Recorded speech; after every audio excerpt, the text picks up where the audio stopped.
তো C25 mobile একটা আইছে। তো মোবাইলটার প্রবলেম হইলো, তার মানে কি ডিসপ্লে দাব পারে, ব্লিঙ্ক করে, বা প্রবলেমটা এনে দেখাইতেছি, দেখলে হয়তো বুঝবেন যে কি প্রবলেম।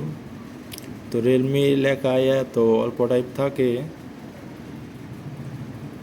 আর থাকার পরে তো এরকমভাবে অফ হয়ে গেছে। মোবাইল কিন্তু অন আছে, অফ হয়ে গেছে গা, তারপরে রিয়েলমি লেখা আয়া এই যে এরকমভাবে ধাপ পারে। তো কমেন্ট করে কবেন, তো কমেন্ট করে কইেন প্রবলেমটা কি অহারে, কি এর প্রবলেম। মোবাইলটা কিন্তু প্রপার অন হয়, অন হয়ে কিন্তু এই যে অটো অন হয়, অফ হয়। তো এটা প্রবলেমটা কি, এর সিপিইউ না লাইট আইসির না ডিসপ্লে প্রবলেম, কোনটা প্রবলেম কমেন্ট করে কয়েন। আর এটা নেক্সট ভিডিও আমি সলভ করে দিতেছি, আসলে এটার প্রবলেমটা কি সলভ করে আবার নেক্সট আপডেট দিতেছি। তো পেজটা ফলো করে রাখবেন আর ভিডিওটা শেয়ার করে দেবেন। বাই।